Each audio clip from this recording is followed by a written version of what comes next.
Шинэ он хуучин оны зааг дээр бид нэр ихэвчлэн хуучин оноо дүгнээд шинэ оноо төлөвлөдөг. Ихэвчлэн бид шинэ оноо төлөвлөхдөө тодорхой зорилго тавиад, тодорхой үнээр илэрхийлээд үйлдэлүүдээ тодорхойлдог. Гэхдээ хизээч бид нэр өөрийнхөө дотоод төлөв байдлыг төлөвлөж чаддаг. Хэрвээ та өнгөрсөн оны үр дүнд сэтгэл хангалуун бус байх юм бол тэр үр дүнд хүргэсэн дотоод төлөв байдал хинбэ гэдгийг орж харах нь их чухал байдаг. Өөрөөр хэлбэл таны хуучин бие, таны хуучин бодлууд, таны сөрөг бодлууд, сэтгэлгээнүүд энэ үр дүнд хүргэсэн байгаа. Хэрвээ та хэдийн хэмжээний зорилго тавьсан ч гэсэн шинэ ондоо хуучин биегээ аваад орох юм бол яг л нөгөө сэтгэл ханамжгүй үр дүн дахин давтагддаг болгоно. Өөрөөр хэлбэл таны өнгөрсөн түүх дахин давтагддаг болгоно. Ийм байдлаар олон жил хүмүүс явдаг. Тэгэхээр бид нэр шинэ биегээ бүтээхийн тулд юуг анхаарах вэ гэж. Тэгэхээр хамгийн түрүүнд бид нэр сэтгэлгээндээ өөрчлөлт хийнэ гэсэн үг. Таны ямар сэтгэлгээ, ямар бодлууд, ямар хязгаарлалтууд таныг өнөөдрийн амжилтгүй байдалд хүргээд байгаа гэдэг дээр дүгнэлт хийнэ гэсэн үг. Тэхийн тулд шинэ ондоо өөртөө ажиллах ийм дадлуудыг бий болгох нь их чухал байдаг. Өөрийнхөө ямар бодлоо өөрчлөх үү, ямар сэтгэлгээгээ өөрчлөх үү, илүү ямар шинэ итгэл өмчлүүдийг өөртөө дарахлах вэ гэдэг дээрээ төлөвөө гаргах нь их чухал байдаг.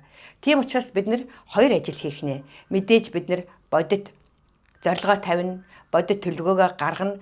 Үүний хажуугаар бид нэр өөрийнхөө дотоод биетэй маш сайн ажиллах шаардлага гардаг юм аа.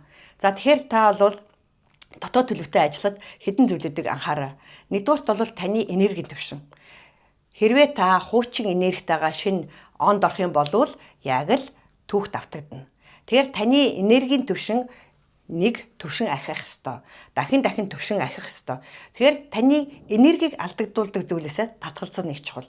2025 онд ямар зүйлүүд таны энергийг солруулад байсан бэ? Таны эрч хүчийг солруулад байсан бэ? Таныг хойшин татаад байсан бэ? Тэрийгэ тодорхойлно.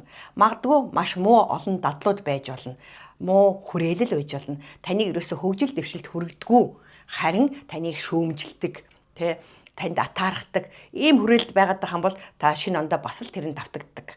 Тэгэхээр та энэ зүйлүүдээр анхаарна. Өөрийн ямар муу дадлууд вэ? Тэрнээс би альнаас нь татгалзах вэ? Ямар сөрөг хүрээлэл вэ? Тэрийгээ би хэрхэн шинжилэх вэ гэдэг дээр анхаарах нь их чухал. Тэгэхээр та бол үнэхээр шинэ биегээ бий болгоно гэдэг бол энергитэй ажиллах нь, өөрийнхөө дотоод бодолтой ажиллах нь, өөрийнхөө хүрээлэлтэй ажиллах нь. За мэдээж шинэ биегээ бий болохын тулд та шинэ ондоо шинэ дадлуудыг бий болох нь их чухал байдаг. Ер нь хүн хоёр дадал байдаг, сайн дадлууд, муу дадлууд байдаг. Их харамсалтай хүмүүс муу дадлыг маш амархан өөртөө төлөвшүүлж чаддаг. Харин сайн дадлаа төлөвшүүлж чаддаг.